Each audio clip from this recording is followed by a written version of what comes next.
Hello po mga kababayan, kamusta po kayong lahat? And once again, welcome back to another episode of Simply Talkies Vlog. Kamusta naman po ang inyong Sunday night? Siguro lahat po kayo karamihan naman siguro nanood nung yung prayer rally dun sa Cebu. Kasi siyempre inaabangan natin yung mga explosion. Explosion ng mga intriga nung mga magsasalita doon. So malamang napanood nyo na yung talumpati ni Talakitok at nung si Glenn Chong, no? Yung attorney ba yon, yung Glenn Chong na yun?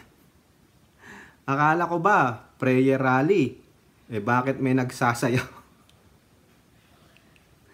May nagtatalumpati si Talakitok Roque na kung ano-anong inaakusa, no?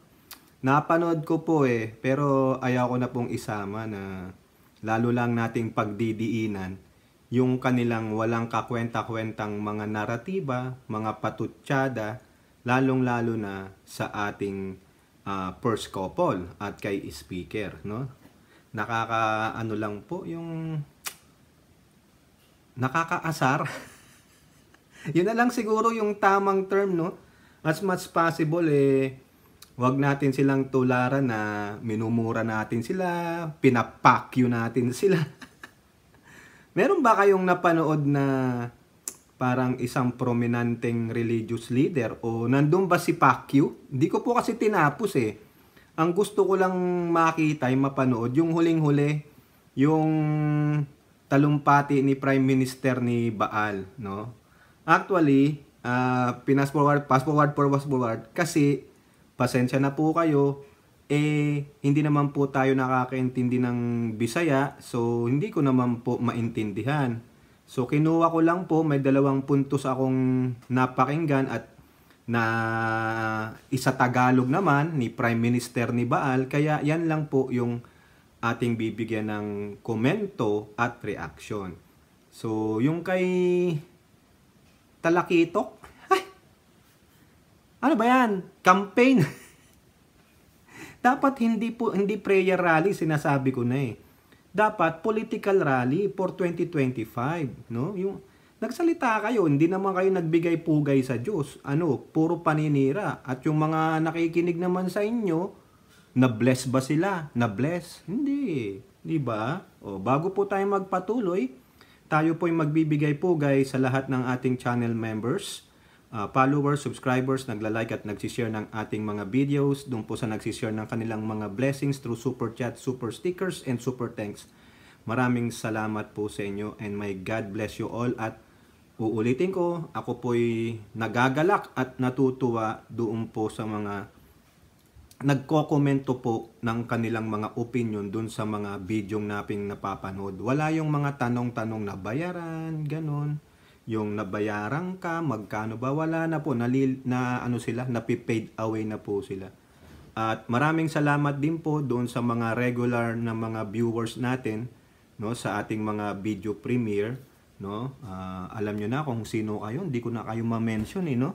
Pero kung pipilitin nyo ako, babanggitin ko na si Elora, si Aichang, si RN Tusen, si Kuya Danny Reynado, si Mighty Baisa, si Marie Chris Hernandez. Palagi po ang comment ni Ate Marie Chris, nasa North Carolina po yan. No?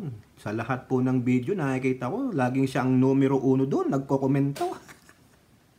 No? Si Priscilla, si Maritel D, si sino pa ba, nakakalimutan ko. Si Tropa Kills, yan no. Saka si Lulu. Nandun po sila, no? Maraming salamat. Yan po sila. Walang humpay po yan na pumupunta at sumusuporta tuwing tayo po ay mga may video premiere, no? Maraming salamat sa inyo and again, may God bless you all. So eto po no, atin lang pong napansin ito. Sabi ko sa inyo, mga pinutol-putol natin itong 2 video na to kasi ito po yung isa sa mga main points na nakita ko. No? I think ito rin yung magbibigay na ng tuldok pansamantala dito sa mga followers, no, at sumusuporta sa Prime Minister ni Baal. kung itong mga salita na ito, uunahan ko na, ay binanggit na ng inyong pinuno, no? Sabi nyo, kung ano ang sinabi ng inyong pinuno, kung ano ang sinabi ng dati nyong presidente, since you are an avid, no, blinded followers of this person, susundin nyo siya, no? So, dito siguro, maliliwanagan, even yung mga nagsalita doon, si Talakito Croque, si Glenn Chong, and the others, that nagpapatutsada, mostly sa ating presidente, kay Ninang Lisa, at kay Ninong Martin. No, sana maintindihan nyo ito. Okay? Since your leader have already spoken. Sana gawin nyo rin yan. No? Duduktungan natin yung ating komento at reactions once na mapakita ko sa inyo ito. Ito po ay courtesy ng SMNI. Kung sakaling i-copyright po tayo ng SMNI dito, at least kahit papano, napanood nyo na ito. No? Kung makaka-copyright tayo, tatanggalin na lang natin yung video, ikakat natin para hindi naman mawala itong video na ito. Sayang naman po. Pero credit to SMNI, ano? Kasi sa kanila, sila po talaga ang nagko-cover yan, yung mga diehard Dutertes yan. Di po ba? Unahin natin kung ano yung sinabi ni Prime Minister ni Baal tungkol sa Chacha. Kasi remember, itong sinasabi nilang prayer rally dyan sa Cebu, no? It's about yung pagtutol sa People's Initiative. So lahat naman siguro kayo, majority of you know already kung ano yung sinusulong na People's Initiative ng iilang grupo. No? Actually, patay na po yan. Sa akin lang opinion na dead na yan.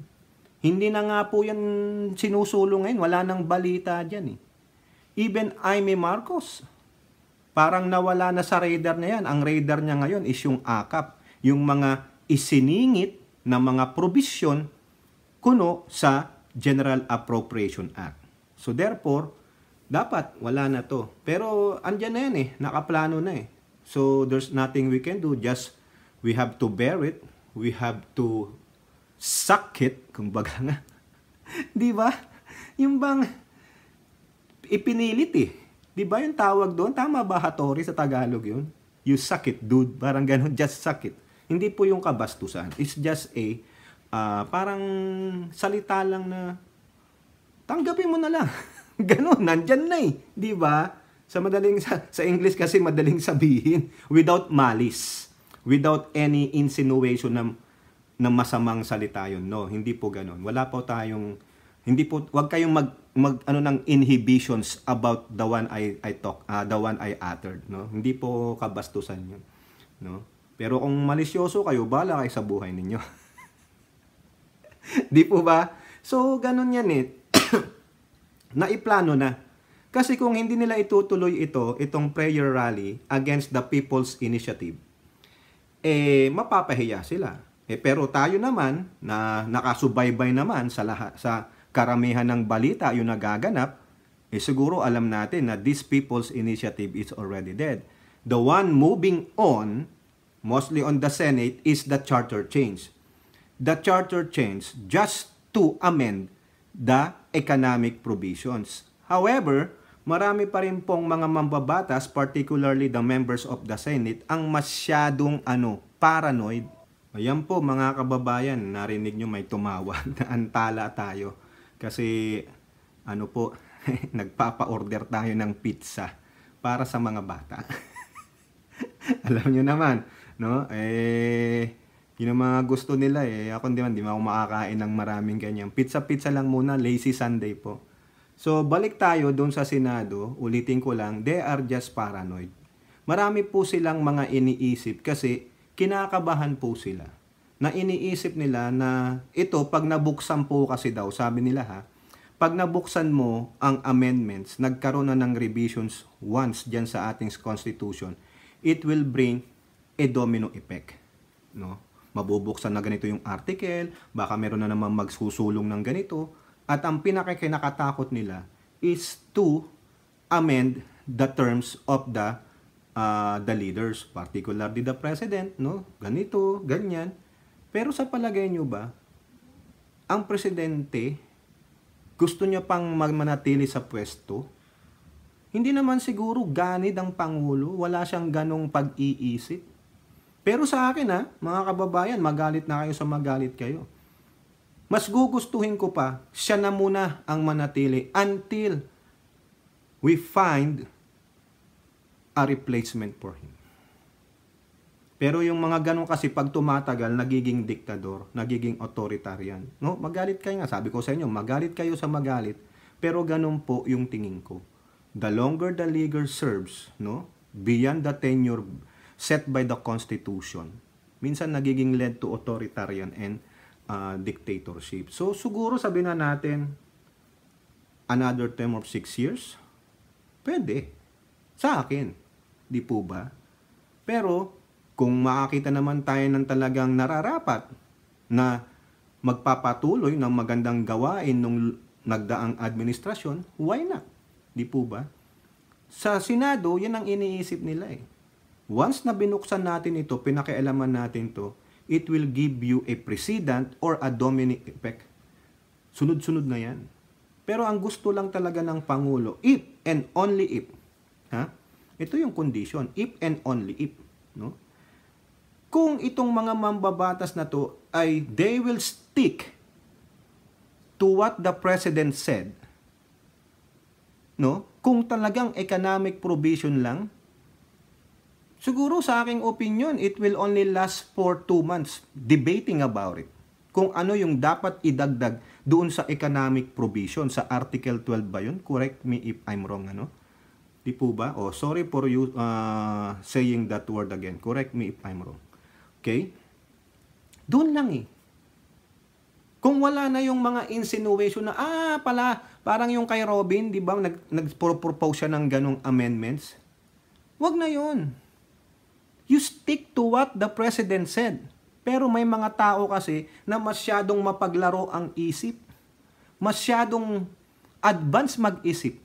Kumbaga, nandun na sila sa future. Have you seen the future? Have you used the DeLorean of Michael J. Fox to go to the future? Di ba? Have you gone to 1985 and beyond? Ako, napunta na ako ng 1985. Kasi I've been there. O, di ba? 70s born tayo eh. I was there. I was a 5th grader. Are you smarter than the 5th grader? I don't think so. 5th grader ako.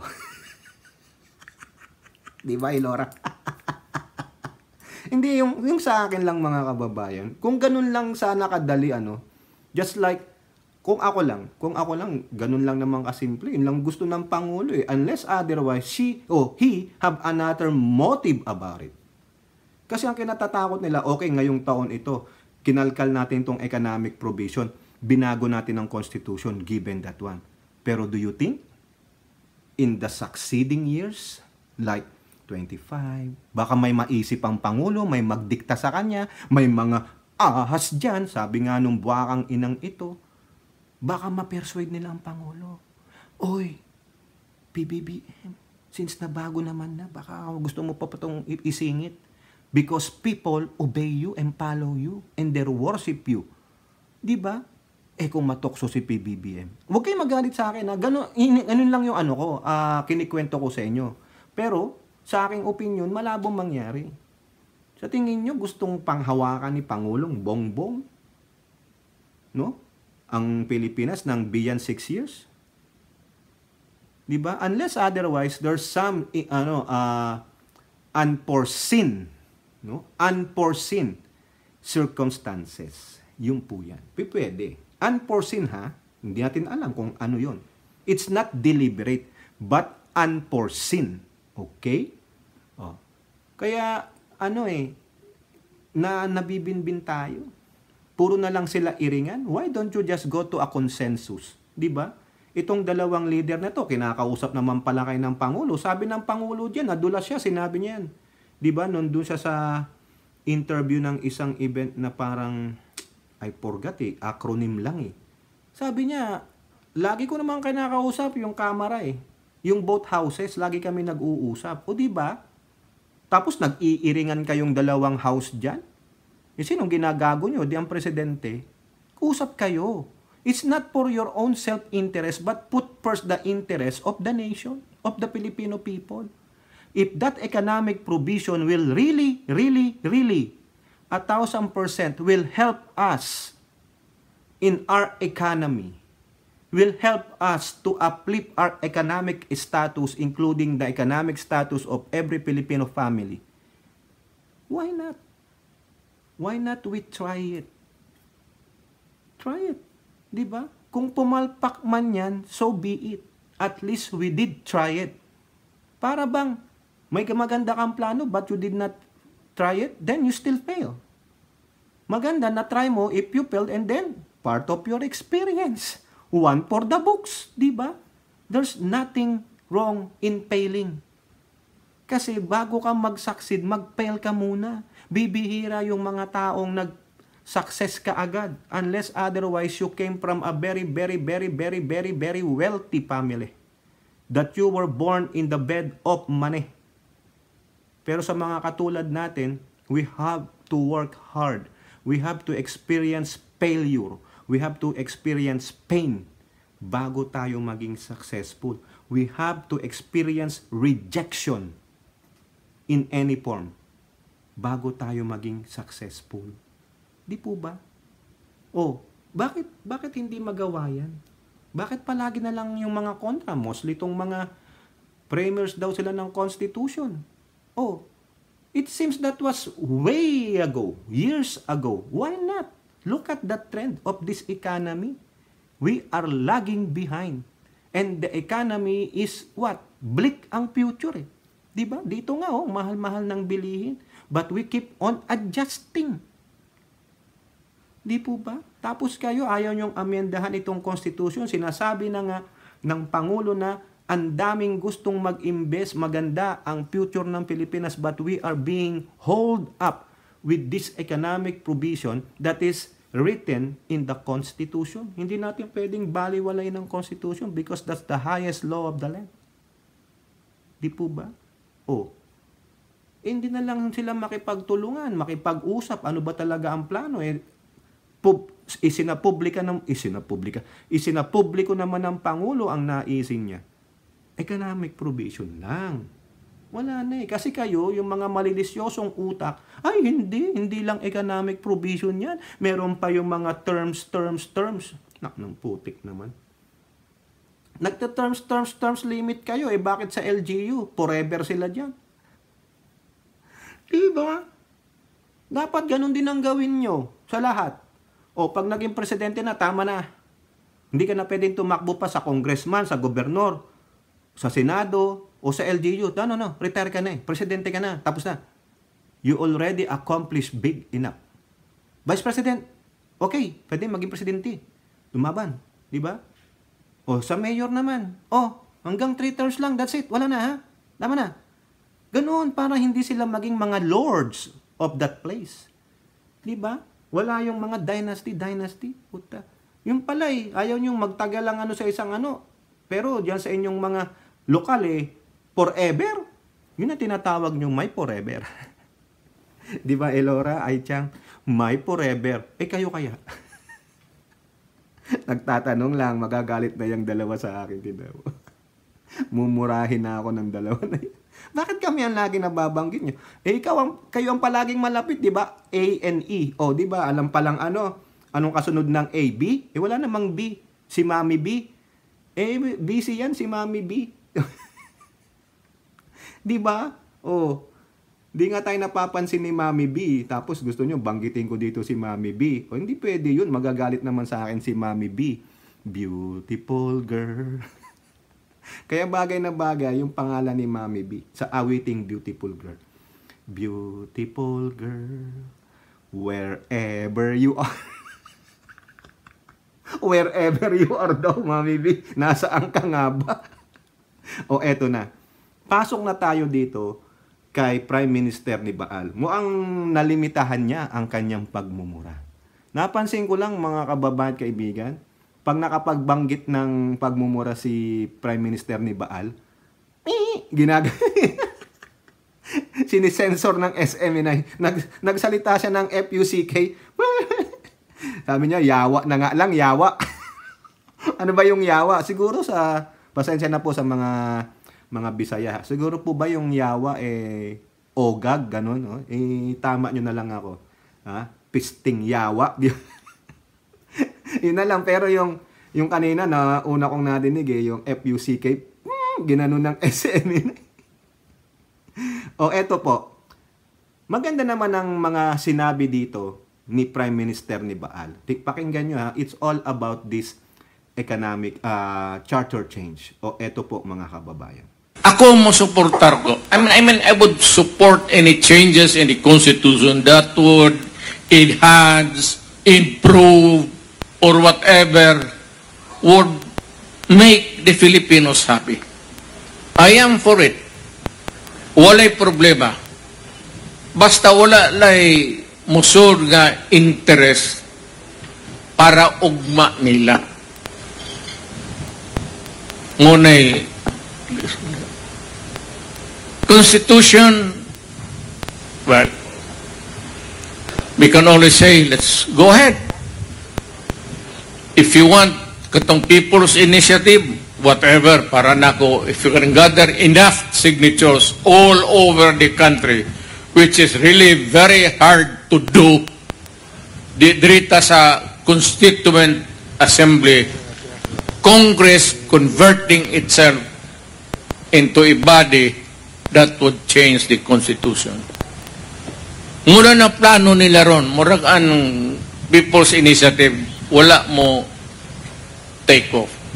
Naara sa runway, wala gyud mo saka. So niata karon sa Kongreso. Sa atong mga congressman, wala ko. So yan po no mga kababayan, pagpasensyahan nyo na po no, alam nyo naman sa Cebu po yan, syempre kailangan magsalita ng ating dialekto doon na Bisaya, so hindi ko po ma-interpret yung mga Bisayan terms, so siguro kayo naman po naintindihan niya kung nakakaintindi po kayo ng Bisaya. Wala naman po sigurong masamang sinabi doon o pagmumura ang dati ninyong Pangulo, Prime Minister ni Baal. Ang sinasabi niya lang na naintindihan ko, suportado niya yung charter change. Even yung PI. Pero PI, matagal yan eh. It's a very, very long process. No? Siyempre, sabi niya, magpapa-gather ka ng signature. Matagal yan. You have to, sinabi ko na yun, how many percentage eh. Di po ba? Sa ating mga previous vlog. Tapos, yung Congress, they will convert as one. No? To whatever they gonna do. O kung ano man yung proseso ng pag-a-amend ng Constitution. It will be a long process. Di po ba? Kasi yung PI na yan, People's Initiative, it is the people who will say what they want to do. If the people say, we want to change the governmental system of our country from presidential to what? Parliamentary or whatever form of government, yun ang pagbobotohan. Yun ang gagawin.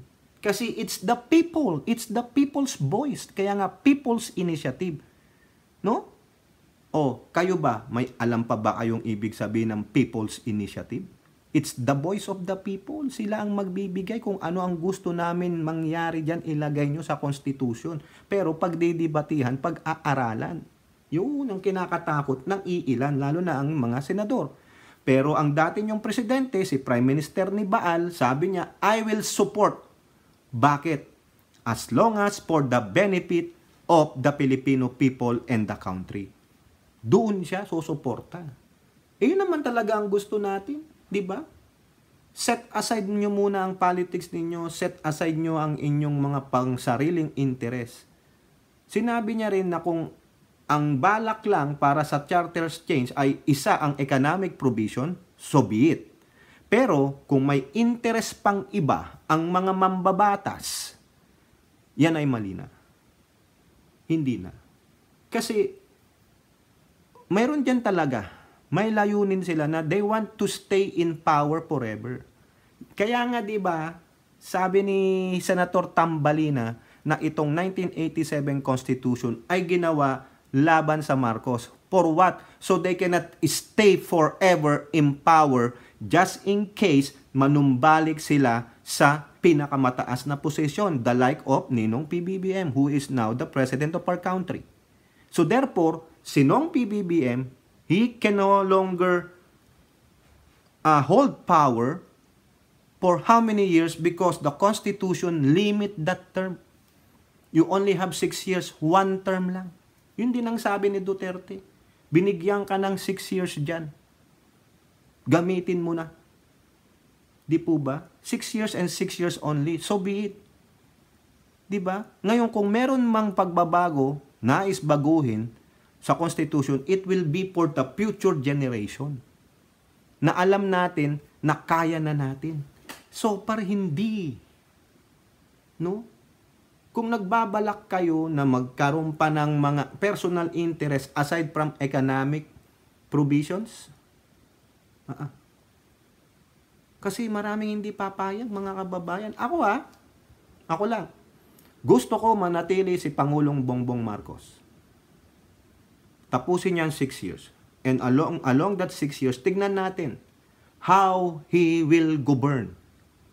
So far, itong magdadalawang taon niya sa June, wala po pa akong nakikitang pagkakamali.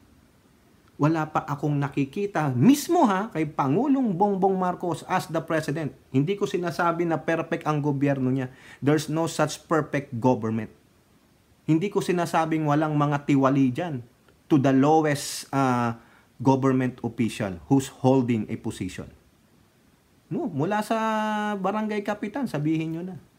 Kapulisan, kasundaluhan. Di po ba? Mga department secretaries. Hindi po perfect. But what I'm talking about is this PBBM. Siya mismo. May nagawa na ba siyang katiwalian? May nagawa na ba siyang kabalbalan? Probably some mistakes but it was been corrected. Di po ba? May talagang hindi niya alam na tiwaling department secretary o whatever, ASEC, USEC, tinanggal.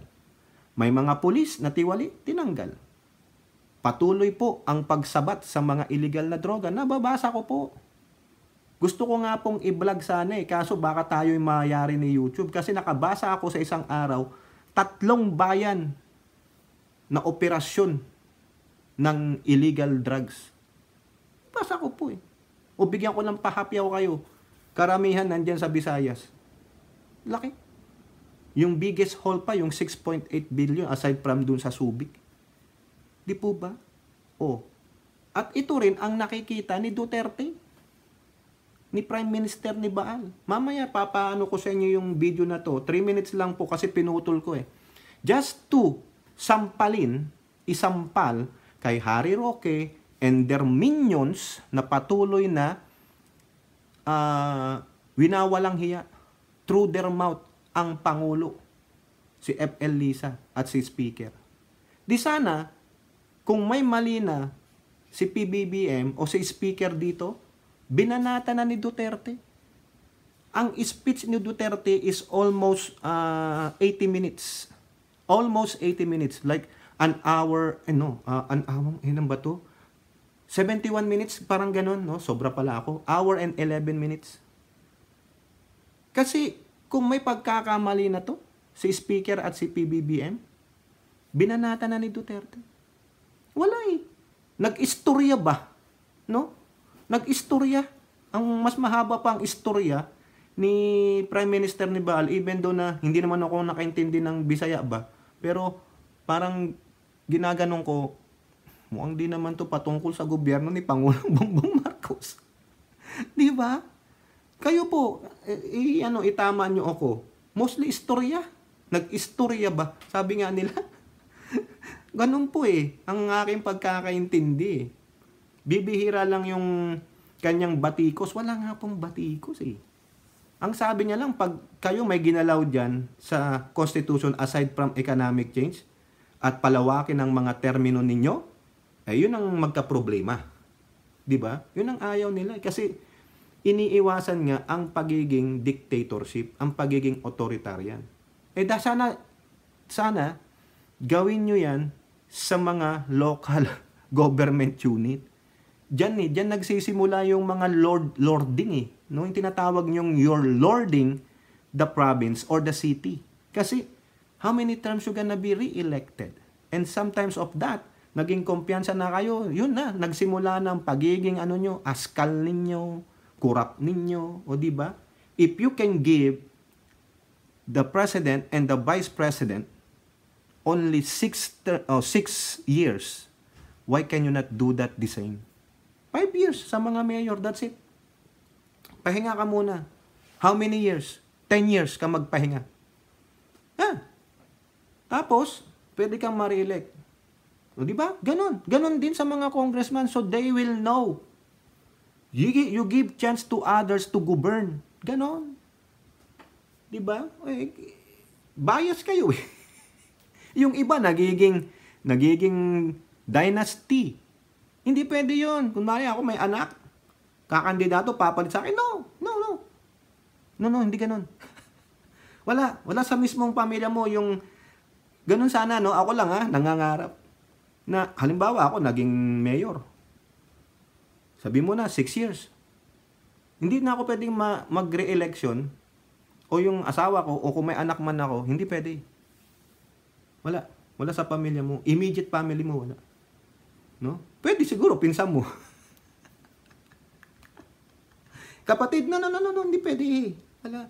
Sabihin mo na lang, to the third, yung line 3 mo, ganon. Para wala at least impluensya. Ganon. Kasi hindi, minsan, kapatid mo, edi may impluensya ka pa. Ganon sana, no? Ang ganda, no? Kung titingnan lang natin, para at least mabigyan ng yung iba na mas magaling pa maybe sa'yo. O kung hindi magaling, di bahala kayo, yung mga botante, di ba? Kasi minsan ang isinusulong na lang is para maprotektahan yung pamilya, yung ari-arian, to protect them, not really to serve their constituents. Diba? May ilang mga mayor dyan magagaling. Iangat ko na si Mayor Vico Soto ng Pasig. Mahusay. Di po ba? Kinakastigo niya. Napanood ko, kinakastigo niya yung ilang mga contractor ba yun? Nagpapagawa ng building. Saludo naman ako kay Vico Soto, no? Mahusay naman na bata yan, no? Napakabata. Sana hindi maging maimpluwensyahan ng politika na pagkadumi-dumi. Okay? So yun lang po. Mga kababayan, sinasabi ko sa inyo, yun ang aking pananaw, yung aking opinion. 'Di ba?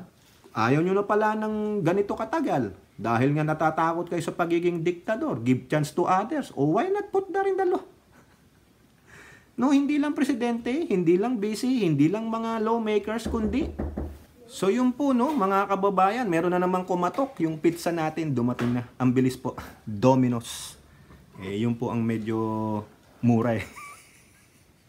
Masarap naman po, no? Pangalawang beses ng interruption. Ano ba yan? Nawawala tuloy yung ating thought process. No? Wala pong soda yun. Di na po ako nagiinom ng soda. Yun nga, dahil sinabi ko nga sa inyo, ako po ay may type 2. No? Kaya hindi na ako hahabulin ng mga girls. Hindi na ako tulad ni Pacquiao kasi may sakit na ako. Baka nga malapit na ako mapunta sa aking mansion. Kaya nga sa awitin ng Christian song sabi, I have a mansion just over the hilltop in that bright land where we never grow old. Di ba? Ang ganda nun, no? Yan ang mga kakantahin natin, no? Abay, gusto ko rin pumunta dun sa mansion. Wag lang kami magkita ni Kuboloy. Ika nga ni Jesus Christ. In my Father's house, there are so many mansions. Sana magkaiba kami ng street ni Kiboloy. Wag naman street 69 and 88. Okay, punta na tayo dito sa last video na gusto kong ipanood sa inyo. Kung paano po sinabi ng dati ninyong Pangulo, si Prime Minister ni Baal, yung kanyang saloobin at ano ang nakikita niya kay Pangulong Bongbong Marcos. At ito po ay isang sampal sana kila Roque na panay ang daldal na sinabihang fake news ni Attorney Sal Panelo. Ito po, almost 3 minutes ito pero sa palagi ko parang marami dito may mga Bisaya. Bahala na po kayong umintindi, no? Kung maganda i-comment nyo dyan kung ano yung naintindihan nyo sa Bisaya, no? Okay, ito po. Ako, okay lang. Si Marcos karon medyo maganda ang suportahan ko yung Chacha at I am comfortable supporting the President. Wala pa naman ako nakitang talagang yung big error, big mistake. Wala pa. Wala naman ako nakitang maybe yung sa baba. Pero sa kanya, wala akong nabalitaan.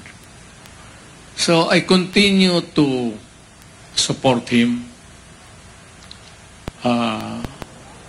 Basta I don't know how this his term would end.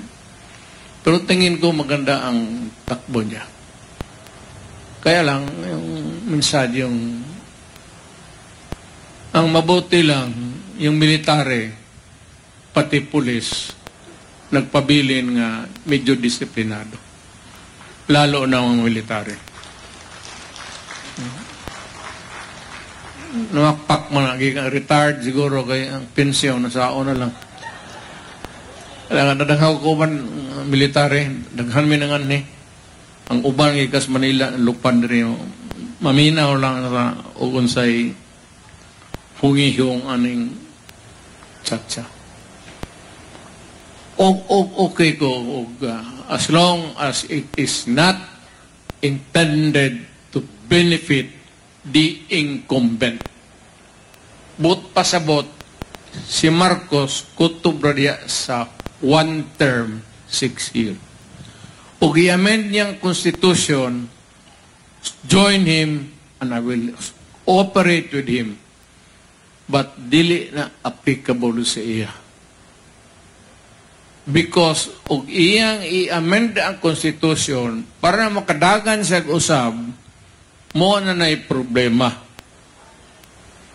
So he was elected under the constitution for one term for 6 years. So be it. Diya karakutob. Pagkahuman, singo na to, sunod nga amendment sa constitution, tagaag 3 terms, walay bali sa ako. As long as it is the will of the Filipino. Masunod yun ang tao. Ang kuan yun na og unsay naa sa kasing-kasing sa Pilipino. Period. Di natamulampas diha. Og unsa lang po'y gusto. Kasayo bang mga baktaw ninyo nga rin? Mo man ang mga mulitaw nga dili tagdon. Uso na sa mga baryo niyan to. So yan po, no, mga kababayan. Mismong sa bibig na ni Prime Minister ni Baal galing, no, na wala siyang nakikita pa na malaking pagkakamali ng Pangulong BBM. Ano yung inangaw-ngaw nung mga nandito, si Bakang Ina? Ano yung inangaw-ngaw ng mga Duterte Bastos supporter? Nung mga Duterte Balahura supporter? Di po ba? Mga Duterte Bugok supporter. At bakit sinasabi ng anak niya na si duwag na mayor ng City ng Davao na mag-resign ng presidente? Bakit nyo pinagre-resign kung mismo sa kanya galing? Di po ba? Sa kanyang mismong bibig, publiko yan. Narinig siguro ng mga may libo siguro yan. Hindi nila daw naabot yung 20 to 30. No? Sabi ng Diyos, hindi pwede. Pauulanin ko. Di ba? Mismo na yan. So yung mananawagan pa na mag-resign ng Pangulo because ganito ka, tamad ka, wala kang love, wala kang aspiration, i-assess mo muna ang sarili mo. Tignan mo muna ang sarili mo bago ka magsalita ng ganyan. No? Kaya nga yung kanta ni Justin Timberlake, Man in the Mirror. Humarap ka muna sa salamin kung malinis ka. Di po ba? O ayan na, tindan nyo. Maliwanag. Okay man siya. Gusto pa ngang makapagtrabaho o makipagtrabaho nitong si Duterte kay Pangulong PBBM. As long as na hindi lalabagin ni PBBM yung terminong isinet sa kanya ng konstitusyon na 1 term lang, 6 years. Sinasabi niya, kung in future generation, so be it. Kung baga sabi ni Digong, hindi ka pwedeng lumagpas ng 6 years, Marcos. Kasi ako, hindi ako lumagpas ng 6 years, lugi ako. Di ba? May pagkabayas. Ang gusto niya, sa future na lang daw. Sino yung future? Ang iniisip nila, yung anak niya hindi rin pwede. Sino ang aalma dyan? Sino ang aalma? Hindi ang mga Marcos loyalists. No, they will not. Hindi ang mga Marcos supporters. Hindi ako aalma dyan. Ang aalma dyan, alam niyo kung sino? Yung mga dilaw. Kalaban ng Duterte yan. Kung sakasakali lang, sa 2028, si Tamilmi lang manalo. Sakasakali lang, I'm not saying. Palagay nyo, papayag ang mga dilaw na magkaroon ng amendments about the term limits?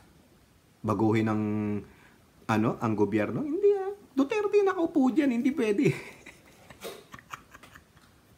They are equating the Marcos and Duterte that they are alike. They are dictator, authoritarian. So, hindi pwede.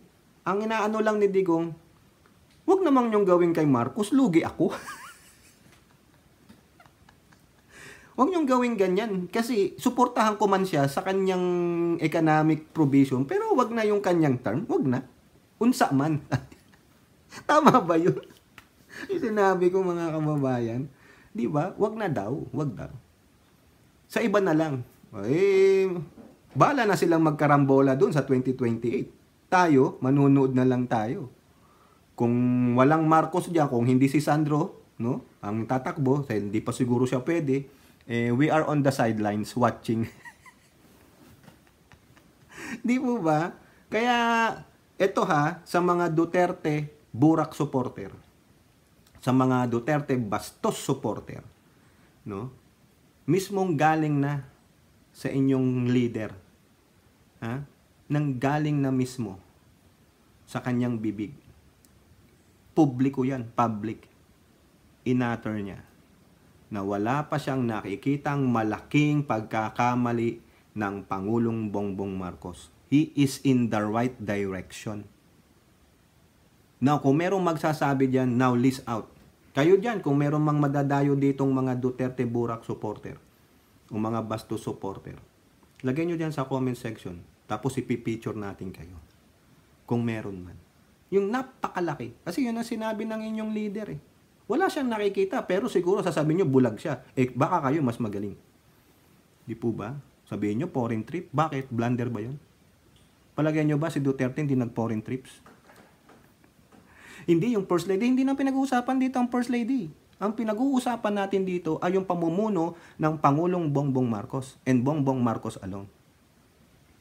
Hindi niya nga nabanggit si Speaker Kasi kung may nagawang pagkakamali si Speaker, wala na.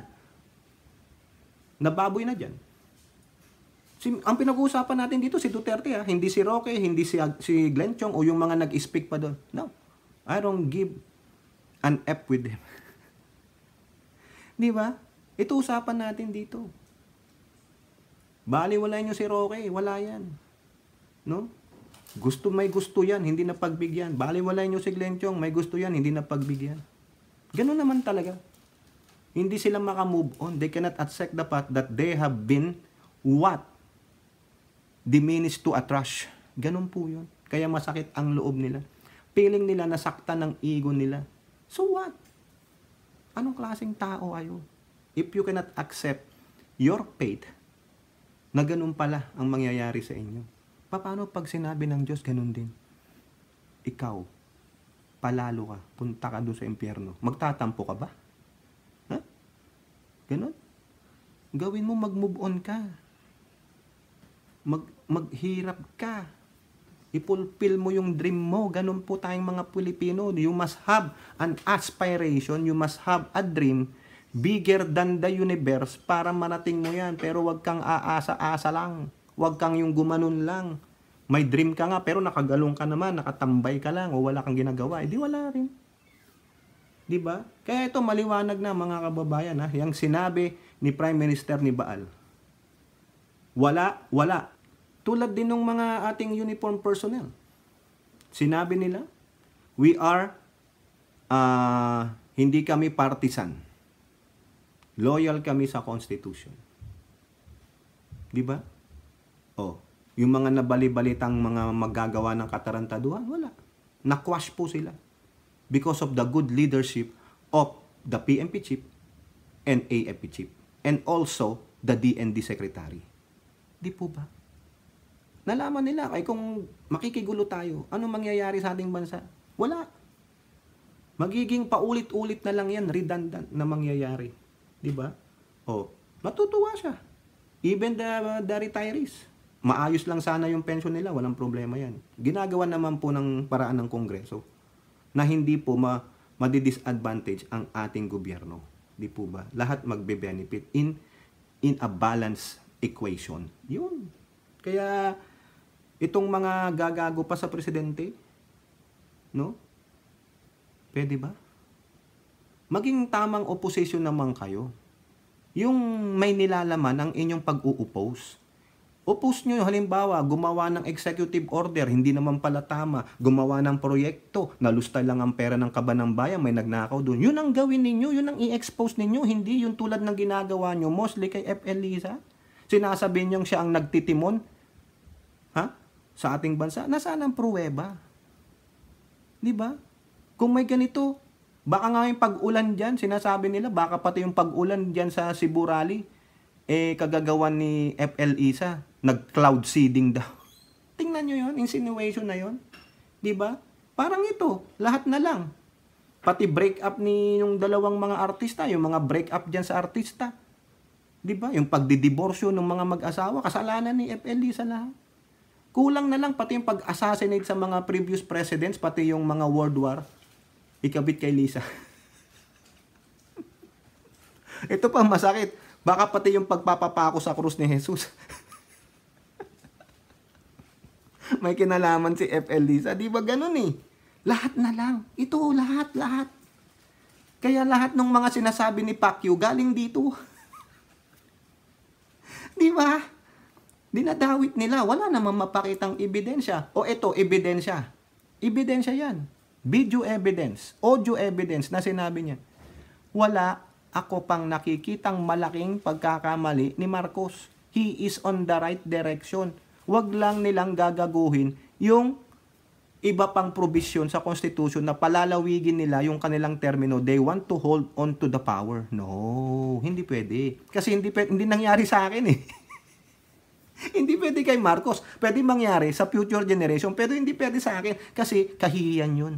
Kumbaga kung makikita ni Digong yun na mangyari kay Pangulong Bongbong Marcos, it is a failure on his part. Failure siya kasi 'di ba ilang beses silang nagtangkang baguhin ang governmental system? Wala. Nandiyan pa nga si Robin, kaya nga pinatakbo niya si Robin, kaso wala rin si Robin eh. 'Di ba? O doon yung mapapatunayan na yung mga kandidatong ito pag nangangampanya magaling magsalita. Nai-inlove tayo sa mga pananalita nila kasi yung mga dila nila para tayong namahika. Pero pag naibloknok na, wala na. Magdadalawang taon na si Robin, anong nangyari? 'Di ba? Rejected yung kanyang mga term limit, yung kanyang panukala, wala. Ayaw eh. 'Di ba?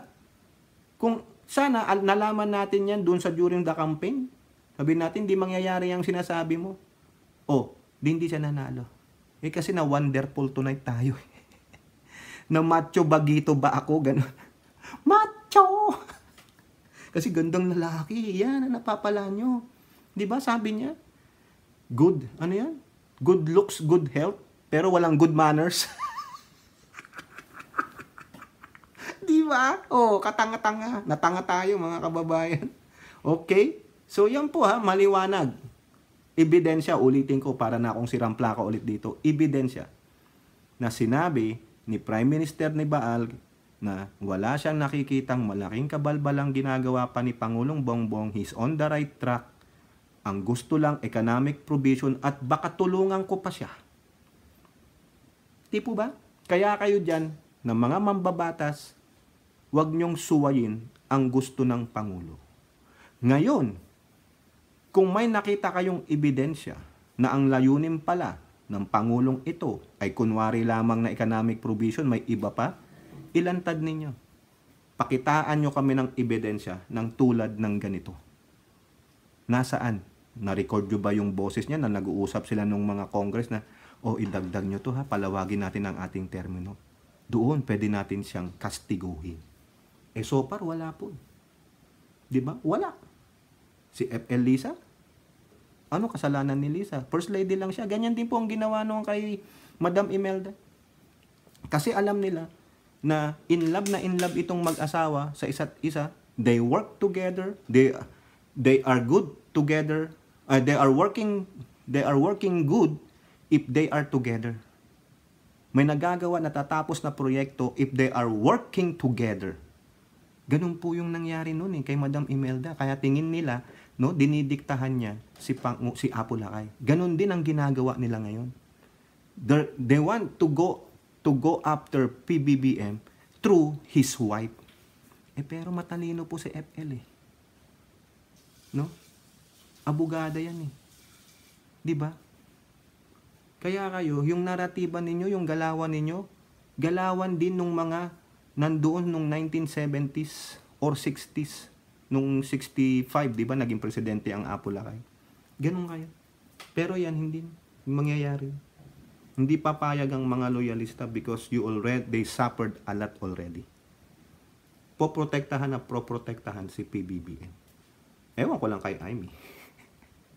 Okay, kayo po. Ano pong inyong masasabi dyan sa dalawang video na pinakita ko sa inyo? Yung una, yung sinasabi ni Duterte na susuportahan niya ang Chacha basta economic provision lang na magbe-benefit ang mga Pilipino. At yung huling video is all about yung walang nakikita na malaking pagkakamali pa si PBBM, at he's on the right direction at susuportahan niya ang Pangulo. Suportado niya pa. So baka naman ito, nagasip-sip ba? Nagasip-sip kasi, di ba, sinabi ng Pangulo, hindi makikiko-operate ang ating gobyerno sa ICC, di ba? Pinangahawakan siguro ni Duterte yan. Ang Pangulo naman, kailan ba nagsabi ni Roque na nagbalintong-balintong ba yung flip-flopping? Wala naman Kailan nag-flip-flop si Pangulong BBM? Wala. Tanging si Roque lang ang bumabalintong. Tanging si Roque lang ang baliktad. Yan ang totoong jumping jack, jumping around. Si Pangulong Bongbong Marcos, wala. Firm, consistent sa sinasabi niya. Si Roque, consistent ba siya? Consistent siyang parang tanga na laging loser. Kayo po, ano po yung masasabi? Comment down below and don't forget to like and share. Hope to see you on the next videos. Bye-bye. God bless.